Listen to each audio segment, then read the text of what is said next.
everyone. Hi, Leslie. Let's see. Sorry, I'm literally running from one Zoom meeting to another. I'm sure everyone here is familiar with that experience. Yes, all too familiar.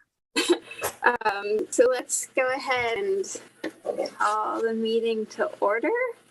And we will do a roll call vote. Director Matthews, City Arcata. Here. Good to see you. Director Hogan.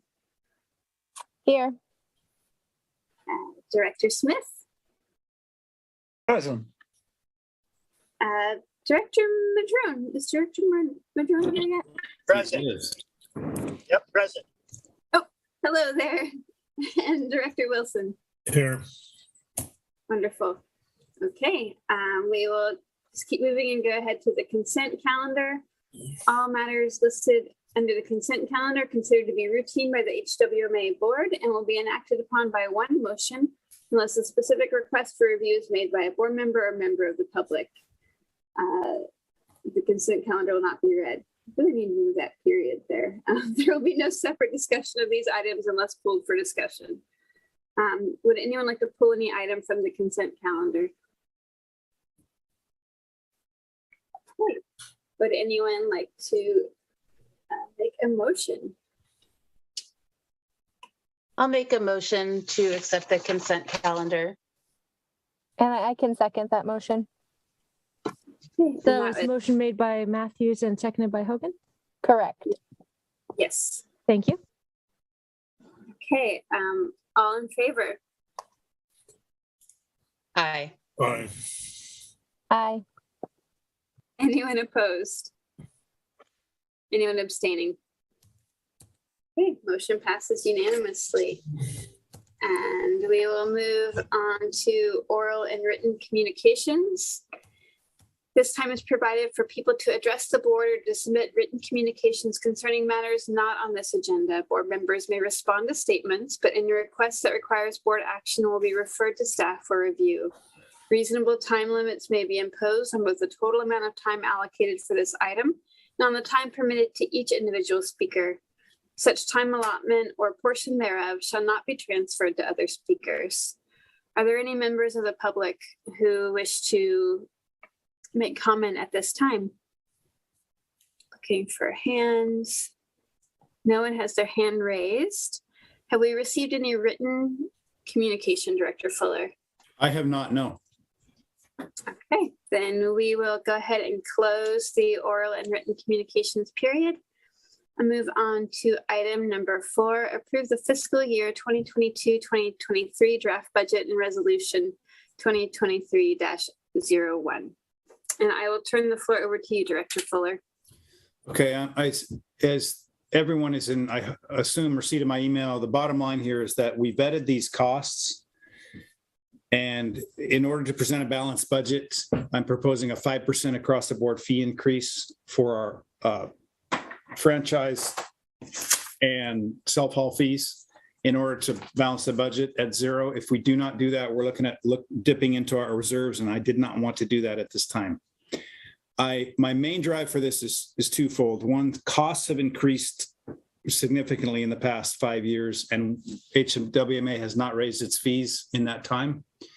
The main drivers recently, as everyone knows, are the fuel prices, which have been a result of what's happened in Ukraine, and everyone's unfortunately very familiar with that. And the transportation disposal costs, other than fuel, were required to adjust per the CPI, which itself is the most recent is 8.5% a month on month, which is ludicrous compared to prior years. It's more like 2%. So in order to keep pace with those fees, that's one of the drivers. The other thing is we're paying our people to start a wage of $15 an hour. They can go in and out and make $18 an hour and get free cheeseburgers. They can go to the casino and get $500 to sign on and make a $17 an hour wage. I'm proposing a 5% across the board increase for the staff in order to remain at least competitive, to attract and maintain competitive staff. Those are the two main drivers, and anything on the budget is in the packet. I will open it to questions or comments at this time, and Tracy and I will speak to that. So if you'd like to see the screen share, I can do that. I don't know if you all have the packet, but whatever the board's pleasure, we're here to entertain any and all questions and comments. Does anyone have any questions for Director Fuller? The 5% wage increase and the increase to the franchise fees, that's factored into the budget as we see it. Absolutely. That's what, yes, in order to make it balance, thank you. In order to make it balance to zero, yes, that is factored in. This budget says we want 5% fee increase. We're proposing that, and that makes it balance to zero, keeps our reserve, pays for our capital funds, and also make sure that we have I'm sorry, I already said that. All reserves are intact. I'm sorry, I'm tired. Yes, the answer is yes. Thank you. Yes. Great. And I see that we do, I think, have a member of the public who might want to make comment, but let's just see if any other board members had questions prior to that. Director Hogan. Yeah, I did have a couple of questions. I was curious about our long-term debt, the 800,000. I know that was retired, and I'm just kind of curious how that got absorbed into the budget, or what happened to that financial obligation now that it's gone. Tracy, can you speak to that, please? It's just not on the budget now because it's gone. Part of our capital improvement plan, though, is to possibly start new leases, which for excavator and loader, which probably would have to be financed. So we might, that might be some debt that we will incur. But the $880,000 was paid off in October, and that's reflected as an other adjustment on the income statement that I provided under the consent calendar. Shows that that payment went out and that we are paid off. So it's not included in this next year's budget whatsoever. And Director Hogan, let me also thank you, Tracy. Let me also add that whereas no, we don't owe $800,000 anymore because my predecessor very shrewdly paid it off. We also have delayed capital projects for the last 2 years, and there's some serious capital projects we need to spend money on this year. So whatever we gain in $800,000 that we're not going to owe anymore in the long term, as Tracy said, we may need to finance new capital projects or pay for them out of pocket. And I allocated monies for that for this coming year. Okay, great. Thank you. And then I just have another question. Speaking of the capital projects that we have here. So we fund every year the capital reserve at 900,000, I think. Is that correct? And then we're proposing to spend almost the full 900K this fiscal year, right? So I guess I have a couple of questions. Like, it's annual that we have the 900,000, and do we just keep adding to it every year? Or like, I guess I just want to make sure we're not going to be left at zero, or will this just come about next fiscal year and we'll refund the capital reserve? Does that make sense? Thank you. The $900,000 is just to cover projects from 21 and 22, projects that didn't get done in 21 and projects that we have going forward for 22, to ensure that we're doing the projects that we need to do. The $900,000 just covers those projects. It is not the full funded amount for the entire capital reserve. And I don't have that number in front of me, but it's per the capital plan that was improved 3 or 4 years ago. Right now, we're anticipating doing the capital projects and then looking at it probably mid-year and saying, okay, where do we need to go to adjust this to ensure we're still funding those reserves? So it's a combination of both things. We don't have it fully funded, but we have this year's amount allocated per this budget so we can undertake some much needed capital projects. Okay, thank you. Yes.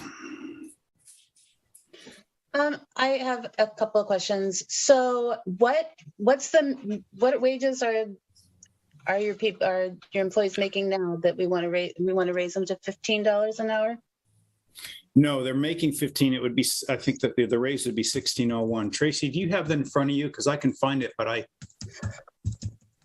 Do you have our current wages in front of you, and I can find it? I actually don't, because I'm not at the office, but I believe right now they start at like just over 15. And then, they have to wait a year to move up the salary schedule. And that's for all the material diversion technicians, which is our mother load of the employees that work for us. And like you said, they can go to KFC or In-N-Out and start at a much higher rate. So I think I want to say maybe 1581 might be where they start, but I'm not positive. Hold on, I can find that just a minute if you'll indulge me here. I'm searching. I'm all for raising the wages. I know how tough it is. Are there a lot of positions open right now? Are you anticipating how many jobs do we have to fill? Our current staff still has frozen positions approved for last year, and we have not filled those. And we have had a couple people sort of roll through and not really stay. But Eric, I don't think we have any open positions per se, at least not right now, but I know that we're always looking for good people. Step one, 15.25 an hour last year. We're proposing 16.01. I think that's fantastic. I'm just wondering, in the budget, are you budgeting for a fully staffed? Yes. Yeah. Yes, we want to fill the positions that were frozen, fully staff them, and we also accounted for, I'm a firm believer in performance reviews being tied to wages. Otherwise, what's the point of a good performance review if you can't have it reflected in your wage? So not only the 5%, but then let's say somebody performs well and the director reviews him or her and says, hey, you're worthy of a raise. We've allocated monies in this budget for a one-step pay increase for a person that deserves it across the board, whatever the position is, wherever they are now. If they step to the higher grade, that is taken care of in this budget. And I would like to make a correction there. I did not budget for the frozen positions because that would take board action to unfreeze them as far as my understanding. I'm sorry, Tracy, you're right. You're right. We budgeted for staff as is now with the step increase, merit-based, and a 5% across the board to attract more people. Okay, so will that have to be a future conversation that we have and adjust the budget if we? Yes, if we go along, and we don't know how things are going to go in the world. Of course, no one knows that, and budgets are tenuous at best. But given if the need arises, absolutely, if mid-year or before, if necessary, hey, we got some people knocking at our door. We're going to need more wages to compensate for that. If we haven't found the money any other place, yes, of course, we'll have that conversation. And I appreciate you bringing that up. Yeah, I'm sorry.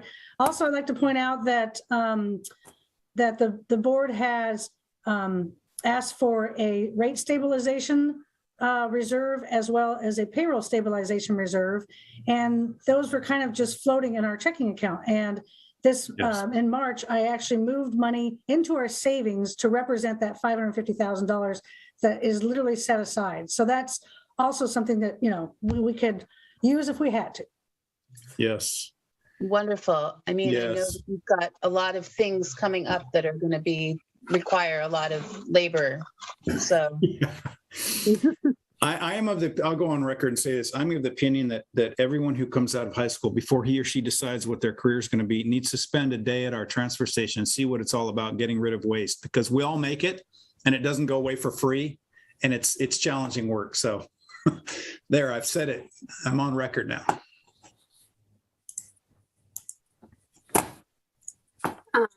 See, related to that, Director Fuller, I do have one question. Yes. Just related to, I enjoyed reading all of the key accomplishments and objectives. Mm-hmm. And it's related to actually your objectives for 2022-23. Yes. And I'm wondering if there could be consideration of an objective that includes advocating and partnering for zero waste efforts throughout the county. Absolutely. Well stated. I'm happy to do that. Thank you.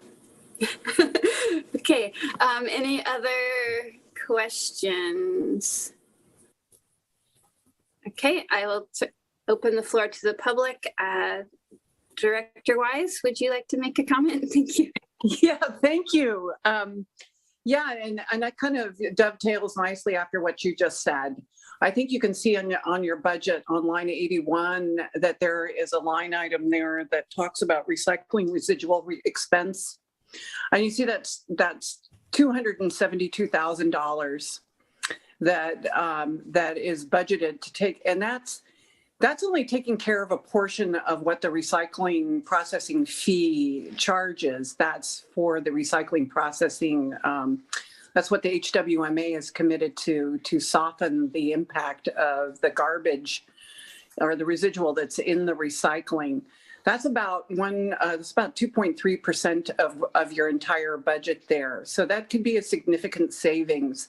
So I know it's not something that could happen like next year, but this is something that the board could consider building into like a plan where in the next 3 to 5 years, you'll see savings on that line item if we invest in getting some better education in place and some zero waste activities or some recycling communication. I also want to point out that this year that the recycling processing fee is going down by about $11 a ton. It is going down, and that's a reflection of better commodities market last year. It does not contain in it what the impacts of the current fuel situation is yet, because it's based on last year's expenses. It also contains in there, one of the reasons why it's improved is because this is feedback from having the materials that would have formerly gone into buyback in the blue can. We give that back to the customer so you can all feel confident in saying that, yeah, your recycling processing fee went down this year because the way that our contract is set up for the recycling processing is that it reflects revenues that are brought in through Recology's getting that CRV buyback or the CRV refund redemption value and applying it toward the fee to recycle at the blue can for everything. So that's part of the reason why it's gone down. Next year, we're going to get the feedback, hopefully, not too badly. We're going to feel the pressure from the fuel increase. Mm-hmm. So we've gone, I had in my budget, like $4.20 a gallon. It's like $7 a gallon, and that's being reflected in all of our transportation costs. It's insane. It's going to be. So the impact. So if you're going to do something, I guess my final message is, if you're going to do something about addressing the recycling contamination problem, this is the year to do it, and to start working into it, because 5 years from now, we'll be kicking ourselves saying that we didn't use this opportunity to do it. So we'll see. But anyway, your rates at the curbside rates for collection at the curbside is going to be somewhat buffered by the fact that we're going to be lowering the recycling processing fee, pass-through fee that's going to be applied to your ratepayers at the curbside. So that's one good thing. So, Linda, thank you. Let me ask before I forget. When you say feedback, does it members of the public come in and gripe at you or sing your praises, or how do you get that feedback? Do you have a mechanism for getting that information? No, I meant the financial feedback. Okay, is what I meant. How that's going to translate into right. What a processing fee is going to be like next year. Okay. Right now, we're not going to for this fee cycle. The way that our fee is, how we determine our fees, is through the calendar year of 2021. Okay. And so it did not. That was prior to the fuel prices going up. Right. Thankfully, aluminum is paying $1.25 a pound right now, but that's at the expense of what's happening in Ukraine, unfortunately. And that's I'd rather pay 32 cents and not have that happen. But that's going to change here, and I'm hoping that we can take advantage of the timing of this and really look toward supporting more communication with the users of the blue cans. Okay, good. I have one more question. So how long did you say it's been since we've raised rates? At least 5 years, 5.5 years. All right, so is 5% going to be enough for you, for your? Good question, and I appreciate it. As far as I'm concerned, we vetted these as best we could, and right now I'm confident 5% to accommodate the expenses and the wage increase should be sufficient for this fiscal. Yes, if it blows out of the water, everyone's going to know about it as soon as possible at or before the mid-year review. But yes, if it weren't, I would have told you we need 7.5 or 10. And that's what you'll get from me if it comes to that. And I'm confident with the numbers, you'll hear from me. So yes. And I guess I do have another question. Well, first, are there any other members of the public who wish to speak on this item? Okay. Thank you, Director Wise, for being here. We will bring it back to the board. Somewhat related to Director Matthews' question, I know we will, we have SB 1383 on the agenda, but should we be sort of looking toward and thinking about kind of potentially future large budget items, that we need to prepare for in terms of this year's budget?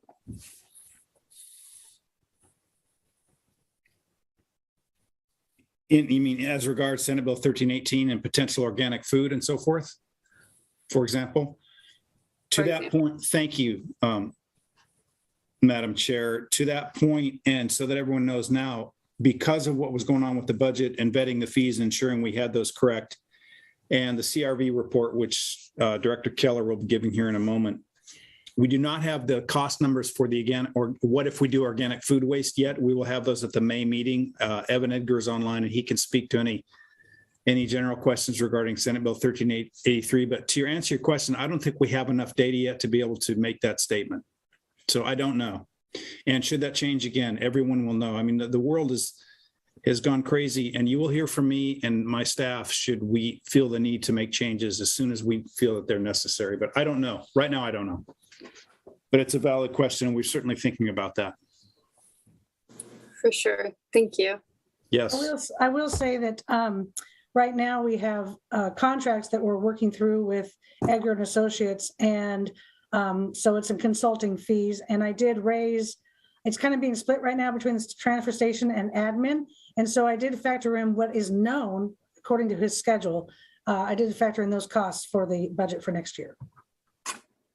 Thank you. Director Wilson, I see you unmuted. Did you want to add something? Just the only thing, I think you may partially answered it by Director Fuller, but on the 1383, the question about whether or not we should about finding another place to do this rather than do it at I think we were going to do the 1383 and move the recycling to somewhere else. Is that cost been established? We don't know that. That may be one of the options. We don't know. We were going to have both those presentations at this meeting, but it became too cumbersome. So Eric and I are working up the food portion of that, the organics 1383 portion that will be presented in May, and we'll have a much better idea about whether that's cost effective at that time. All right, that's kind of what I thought you meant. Yes, that is correct. Thank you. And just there's the wrinkle in here, of course, is that I don't know how many of you are aware, but Hambro has since started its CRV center in Arcata, and our report will Eric has run numbers that he's going to speak to about if we did it here. What that does regarding Hambro, I don't know yet because I don't know Hambro's operation, but it's that has occurred since we last met. So there is a CRV center that people can use. It's just not here. If it becomes here, well, we'll figure that out. I didn't know if anyone was aware of that. I was aware of it. Okay. Yeah, and maybe this could probably wait until that agenda item, but from what city manager of Arcata told me they want to be the sole. Well, I think that was always the case. And, I mean, they want to be the sole, and yet we have citizenry that, to my understanding, has droves and droves of saved up cans and bottles they want to get rid of. So what's the better way to serve the public, right? I mean, you can see both sides of it. So I don't know, but it is interesting that it happened since we last met. Yeah. Let's save any continuation of this discussion for the next agenda item, if that's okay with the. Sure. I was going to go ahead and make a motion right now to approve the fiscal year 2022-23 draft budget and resolution 2023-01. Excuse me, I believe it needs to have a 30-day waiting period. It goes out to the member agencies per the joint powers agreement. Oh, okay. Yes, it does, which means we come back in May and, okay. Thank you, Nancy. And so there's a process in which you are to formally notice the other member agencies. We can talk about that after the meeting. Okay, Nancy, thank you. Thanks, Nancy. So no, I don't need to make a motion. We can just move on if we're done. Yeah, unless the board has any, directions or want to see any changes to the draft budget as proposed.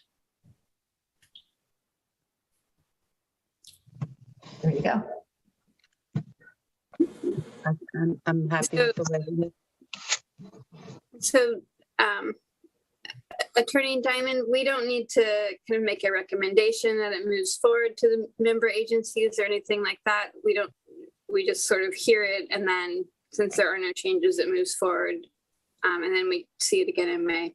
Right, but I think it would be really helpful for Peter and Tracy to have the board indicate whether they are accept this for being forwarded, or whether they have concerns with it. It's been a good discussion. I don't think there's any hesitation, but it would be useful, I think, to have either by consensus or by motion. Thank you. Thank you, Nancy. Thanks, Nancy. So now I'm unsure what I need to make a motion to. How about a motion to receive without change, forward to the member agencies, and bring back a final budget for adoption next board meeting next month? Perfect. That. Yeah, what she said. Great. And that will still include the minor shift in Director Fuller's objective, since it's not actually part of the budget. Absolutely. Okay. I really, Director Matthews made a motion.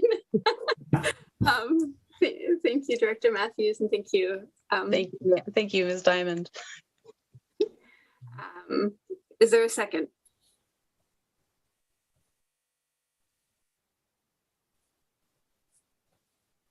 Sure, I'll second that motion. Thanks, Director Hogan. Almost, Director Smith. Okay, all in favor? Aye. Aye. Anyone opposed? Anyone abstaining? Motion passes unanimously. And we will move on to item number 5, standing item CRV and recycling update. Eric, floor is yours. Good evening, board, and Chairwoman Castellano. That went a little bit quicker than I expected, so I was going to keep this a little bit briefer, but I'll go into a little bit more detail. So just for background, the Eureka Recycling Center used to operate as a certified CRV redemption center. During that time, we were open 7 days a week to the public, 8 a.m. to 4 p.m. Our staffing levels were 13 staff members. 8 staff members were present Monday through Friday, with an additional 5 staff members present Saturday and Sunday on the weekends to cover all the activities related to not only CRV buyback, but the drop-off materials that we accept at the transfer station. So in this staff report, option 1 is opening the Eureka Recycling Center back for CRV services only. So the current facility footprint, in staff's opinion, does not possess the necessary capacity to accept the current amount of drop-off material combined with our projected CRV intake. Doing this, I used historical data when there was multiple CRV centers. So I did not use data when the Eureka Recycling Center was the sole CRV center. I used it as it was one of the 3 in county. Obviously, because Hambro has opened recently, it's more efficient to use that type of data. We have had an enormous difficulty in shipping material. Shipping material now has become one of the most difficult things I do on a daily basis. Our footprint has not expanded since 2000 when the authority took over the solid waste HWMA operations. And then in 2010, when HWMA took over the Arcata Community Recycling Center and the Eureka Recycling Center. Our footprint has remained the same, and we've done nothing but continue to add additional programs, diversion activities, reuse strategies, all that type of stuff, different types of processing materials. We continue to collect currently at the recycling center, scrap metal, aluminum, plastic, cardboard, appliances, e-waste, CRTs. We have a shortage of storage space currently. Adding what we project to intake if we were to open CRV, staff believes that it's non-viable. We would not be able to safely operate or keep that type of material and that activity undercover, which is required with the water board. So option 1, that represents opening the Eureka Recycling Center for CRV only. Staff projects a 6 to 8 month phase timeline. This would actually be fairly simple. We would want to give notice to the public that the Eureka Recycling Center is going to be closed for a couple of months. So a 2 to 3 month notice that we would close. Once closed, that would give us a timeline to be able to get rid of the backlog of material or the current material that we have stored there. That would allow us to do facility retrofits and any type of maintenance upgrades to equipment or facility management that would be needed to facilitate CRV again. We would also be able to post hiring for staff, additional staff that may be needed.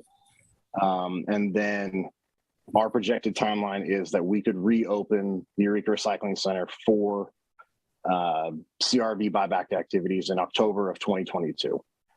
The estimated costs. So in the staff report, you can take a look at the estimated cost, but it is not included in the fiscal year 2022-23 budget, the items that are below.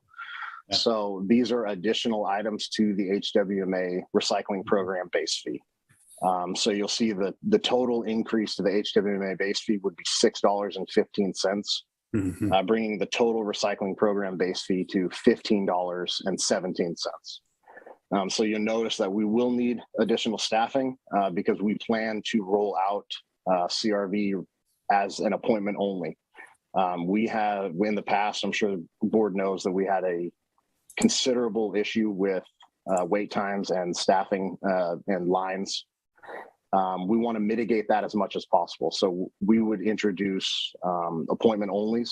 We would hire additional staff to deal with the extra customers, help customers sort their materials, answer phone calls, take appointments, stuff like that. We have most of the infrastructure needed. Currently, we've retained it since the last time we were open in 2018. But we would need to update our signage. We would need to get new bins for the storage of aluminum and plastics. The main addition is going to be glass storage and processing. So because HWMA in the past was not a processor, and there is no longer a CRV processor in Humboldt County, I would have to have a conversation with Hambro on if they are considered a processor and if we could partner with them. But this staff report was written to assume that HWMA would need to become its own processor. Glass is going to be the big issue with that. As some of the board members may know, we are not allowed to have industrial activity outside of cover because of the state water board and then some of the water board issues we've had in the past. So that type of activity would need to happen inside the footprint of the Eureka Recycling Center, which is already going to be pressed for space with this proposal. I do not have projected costs because that's something that we've never done.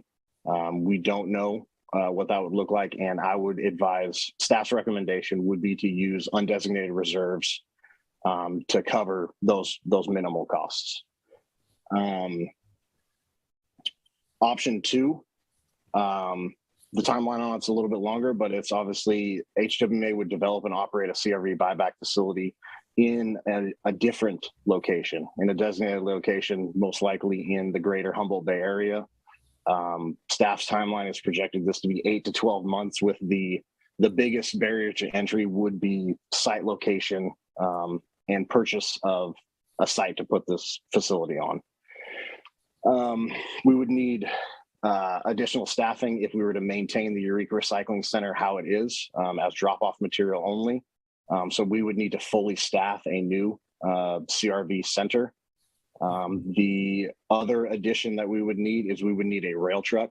If the site could not be permitted for processing and a baler, or if it did not have the size to store bales, load material onto freight trailers and send them to brokerages, we would need to transfer the collected material from that site to the Eureka Recycling Center, and the Eureka Recycling Center's current footprint would be the processor for this activity.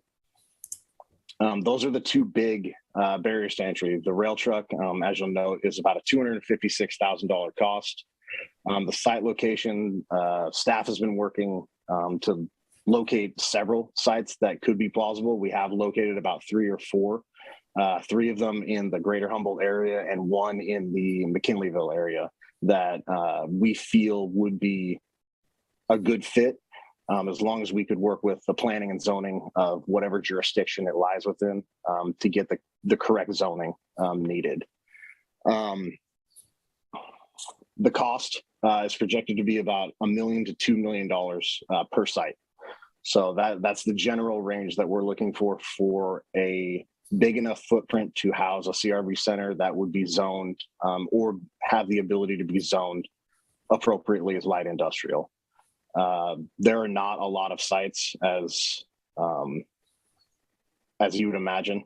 So there's very limited opportunities for purchase of sites necessary to facilitate that type of material just processing. So this is not shown as an impact to the HWMA base fees. Staff's recommendation on this would again to be either use undesignated reserves or to have staff seek alternative financing for that. That way, that is not, it would be a large one-time impact to the ratepayers and the rate for that fiscal year. So staff believes it would be more prudent to either find additional funding somewhere else or use undesignated reserves. And I am happy to answer any questions about either option 1 or option 2. Obviously, there are alternatives at the board's discretion.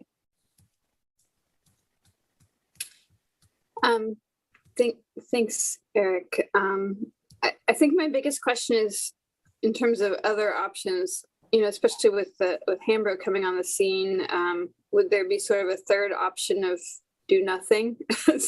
Sorry to be so blunt. Yeah, I think obviously that's not listed, but that's always an option under board discretion. This doesn't have to move forward, but it is information that the last time we met, the board requested, and obviously things have changed in Humboldt County since then. Yeah, so I kind of agree with Leslie. Like, I think that maybe it would be a good idea. I like these options, or I like option 1, but I think it might be, I would hate to lose, our non-CRV recycling center. I think that maybe just to wait a little while and see how Hambro is kind of handling it and then kind of go from there? And a related kind of question for option one, this would also mean that, would problematize the idea of using that space for composting if we did go forward with that option. Yes. That is correct. The other thing to think about in option one is that materials that are already difficult for residents to get rid of, such as freon appliances, CRTs, e-waste, we would no longer be able to take it at that location. That would become more problematic for people to get rid of those items. There's only a few locations that can get rid of them now, and you would be getting rid of the one that serves the most of the greater Humboldt Bay area. Madam Chair, may I speak? You said yes. Yes, go right ahead. I think right now would be, as was already mentioned, that this would be it's not a good time to go into this. We should wait and watch. But I also feel that Hambro needs the material that's here. There's going to be a glut of material right now that everybody's stacked up. Yes. But that's going to go away. There's going to be a point where that's going to hopefully catch up. With all of the problems that have been discussed, particularly glass, we would have to be a glass processor. There's not a hauler. The initial cost of this thing exceeds $1 million. Additional staff. I think at this time, probably well into the future, it would be unwise to go into the CRB business. We have plenty of other things to stay busy with.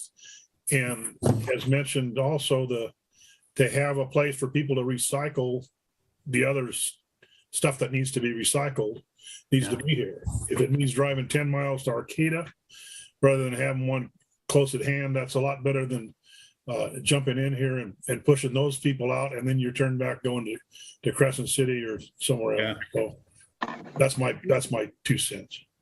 No, I wonder if Hambro will be doing so well that maybe they'll just take it upon themselves to open up a second recycling center, and then we won't have to worry about it at all.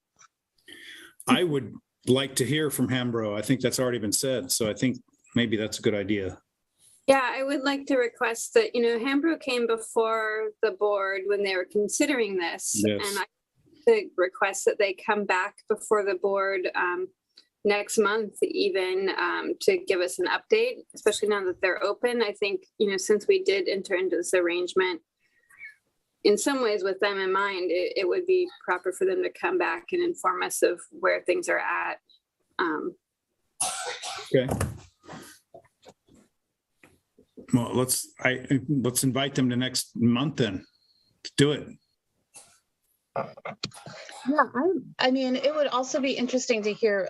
It's too bad that we don't get a lot of public comment on issues like these, because I would really be interested in what the public has to say about this. But yeah, I'm in favor of the idea of inviting Hambro to our next meeting and kind of putting us doing anything on pause. It would be terrible to lose e-waste and other kind of drop off.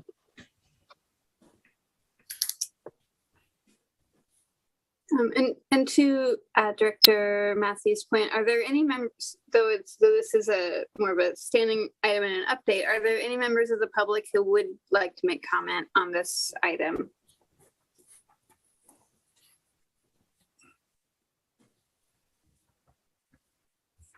Director Wise.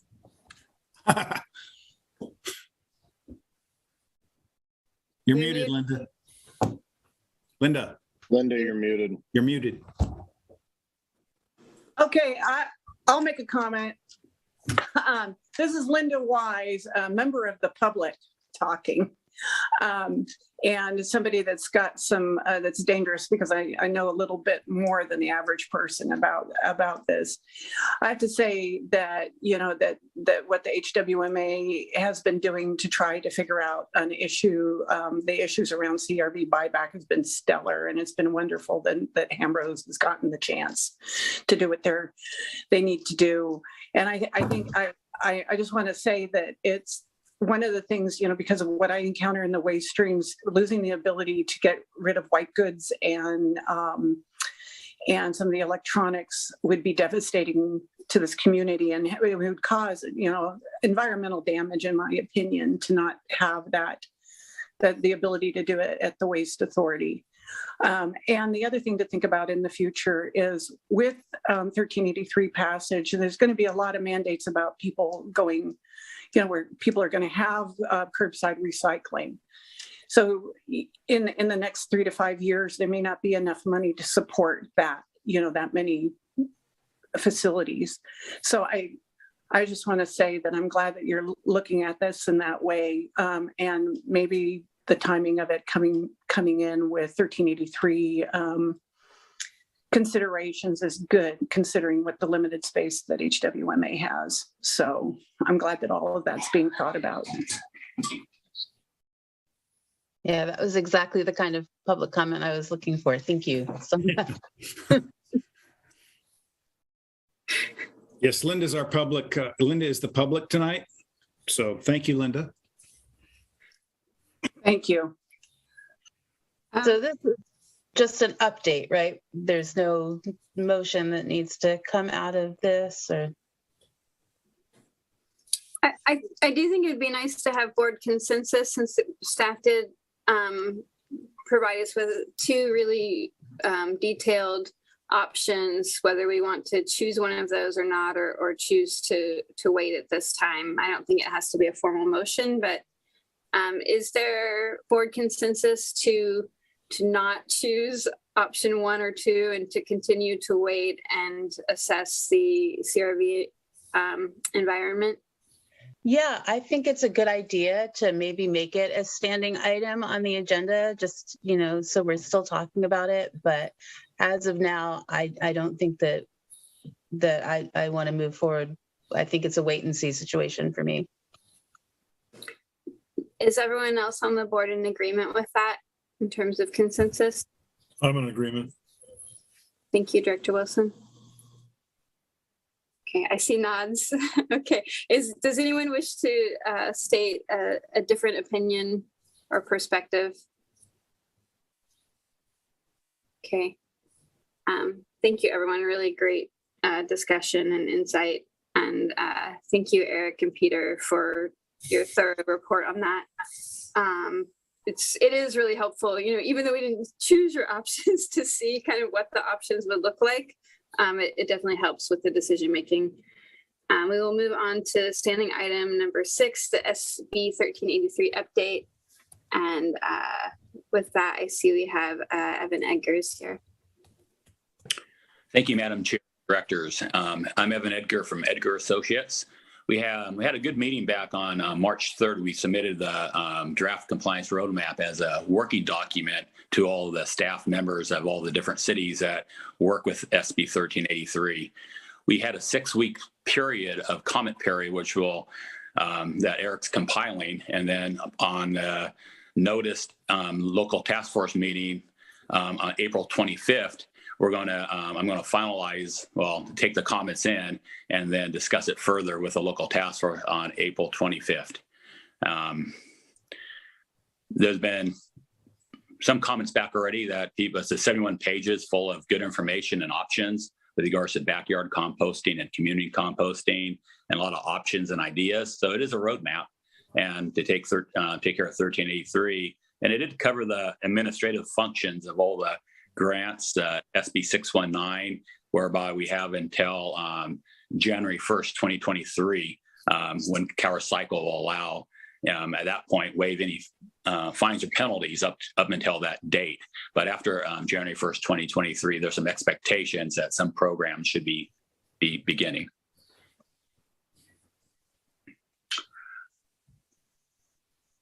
Do you know what time that local task force meeting is at on the 25th? Is it at 11 or 3? It used to be at 3 o'clock or 11 a.m. I'm not sure. Robin said it recently, but I don't remember. It's at 11. 11? Oh, there's Robin. Hi, Robin. Hi. Thank you.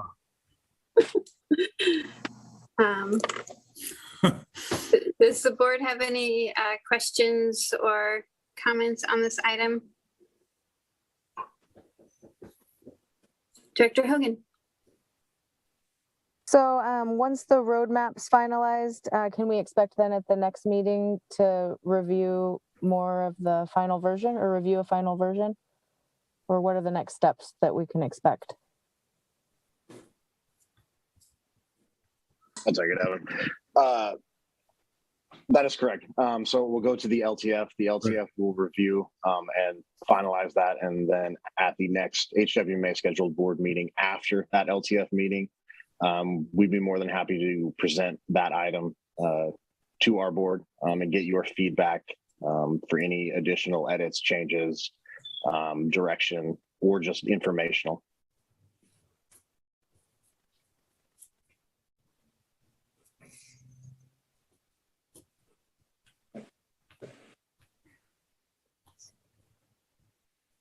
Is there going to be any, I feel like this is one of those things that the public knows like a little bit about, but doesn't completely understand. And I do feel like there are a lot of opportunities for education around this. Yes. Are there any public forums or education opportunities that are planned, or could that be brought to the local task force, or kind of what are some thoughts around that? I don't know. It's an item on our council meeting next week, and we'll have a pretty thorough presentation by Emily. And so I don't know if other councils are, this is going to be our second update, so I don't know if other councils are, spending as much time discussing it as we are. I'm sorry. So HWMA has worked with most of our member agency staffs and other participating jurisdiction staff. There are talks with City of Eureka, City of Arcata about doing outreach and education and Zoom meetings for local businesses, local stakeholders, anyone else interested. So HWMA staff, along with Edgar and Associates, is working with your member agency staff to nail down that education and outreach component. But it is a difficult thing to do when we don't really have a concrete direction on how SB 1383 and its activities are going to be implemented in Humboldt County. So we've kind of been holding off on releasing any more information until we get the roadmap finalized and we get a little bit more finality on how we're going to deal with creating the infrastructure and dealing with the collection and processing of that material. Yeah, but we have till January. I feel like it's kind of getting to be kind of important to start talking about it soon. Right. But CalRecycle put out, and as part of the draft roadmap, there's a policy called substantial effort. And that along as it's on the jurisdictions themselves, not on the authority, but on behalf of the jurisdictions, they have to show a substantial effort in order to implement programs with regards to edible recovery. We'll have that next month because we're still working on that. That's a big component. But as long as it shows some substantial effort in making progress, then there's a process there that CalRecycle takes into consideration where it would not happen. So that's another kind of opportunity to keep on making a substantial effort, and we'll document that, and we can make a case to CalRecycle should it go past January 1st, 2023. I wanted to add in too on the Eureka and for Leslie. We have been really concerned about how to get information to the public. We've been talking about it a lot, especially with Peter and Eric. We had a meeting about it. And I think that Eric had a good answer that with the compliance roadmap still being developed, we really want to have some ducks in a row when we start messaging.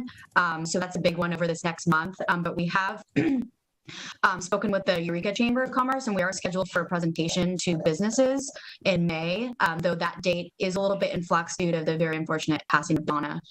So we are trying to get hooked up with the business community, and then we have requested from Edgar Sub Abound to talk about a technical workshop for the Tier 1 food rescue folks who will need to be donating food come January. So we're working hard, Leslie, and I'm hoping in the next month or so we'll have a little bit clearer of a picture of what public outreach and education will look like. So thank you. Yeah. So is the onus of any of this outreach going to be on like Recology as the ones that are actually going to be doing the pickup?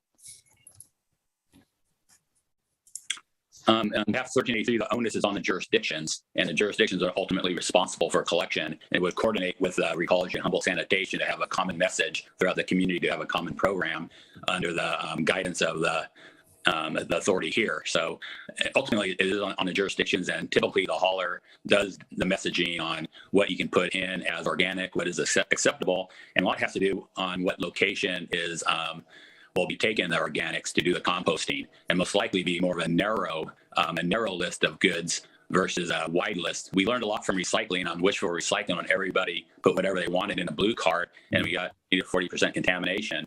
What composters want to see is a narrow list so we can keep our organic certification. So working with Recology and the cities, we would want to have a more narrow list of what is truly compostable, and not step into the greenwashing of some of these packaging industry that has chasing arrows that don't compost. So it will be a chore to have the right education when you roll out the program, and and whatever compost facility will be accepting the organics, whatever they accept, and it will be more of a narrow list rather than an exhaustive list. So to, I guess, tie this back to the budget discussion, is there stuff in the budget called out for any kind of educational materials or anything that we might be sending out? Specifically around SB 1383? No, not specifically, but certainly can be considered. I think, and I'm going to restate the obvious, I think everyone present knows this, the more we communicate, the more consistently we communicate and accurately. There's a lot of anxiety and stress about what's going on with Senate Bill 1383, and I'm sure many of you have had many calls, as have I. We're working together to mitigate that. I've been leaning very heavily on it, and Evan and Eric, who are both very much more savvy than I am, working as hard as I can to come to speed, but I want to be part of whatever educational effort, in fact, helps move that forward. So, yeah, if we need to reallocate funds, that can be part of reporting to the board about, hey, we need to consider this to make sure this effort is covered. So I appreciate that. Because I haven't been getting really any calls or emails, which worries me, because that means people don't really know about it. I know. I share your concern. So let's open this up to the public. Director Wise, would you like to add something to this? Yeah, with a question with the collection company being part of that. Usually how that is worked out, and I'm sure Edgar and Associates would confirm this, is that usually that responsibility is detailed in our collection agreements. So as part of 1383, we'll be looking at changing the collection agreements, the franchise agreements, to be able to conform to that. And that's the opportunity to add messaging in there. There's a cost for that. So that's usually where the funding for that kind of messaging occurs is through the rates. And so it can either come as a pass-through through something that comes through HWMA that's distributed, or it's something that's done as a coordinated effort through the haulers, and they collect the rates from the customer. Yeah, I agree with that. Working statewide on this issue is very typical, where the city delegates a lot of education upon the hauler. That's a typical scene. But statewide, I've been keeping track of the rates from the League of Cities and from other cities. What we're seeing statewide is that 1383 impacts to the residential rate has been averaging 18% at collection. And then on commercial accounts, statewide, we've seen an average about 28% rate increase on the commercial to implement 1383 collection and messaging and outreach education. So those are typical costs that the rest of the cities are experiencing statewide. Thanks, that's really useful. Yeah, that is useful. Okay, this has been, I do appreciate this, that we do have this as a standing item on the agenda, because it is kind of a constantly unfolding process, and we're all learning as well. Is there anyone else from the board wants to ask or chime in on this topic? Okay, seeing this, I will close this item and move on to board member reports. Thank you to everyone who's here for the previous items. Does anyone from the board wish to make a report at this time?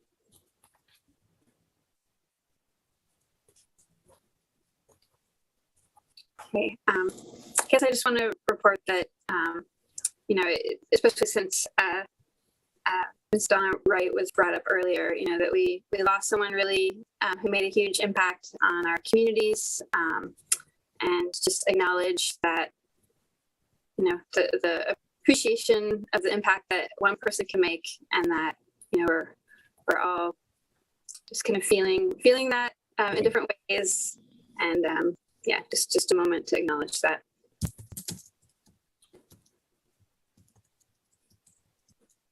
Thank you, Leslie. She was a force.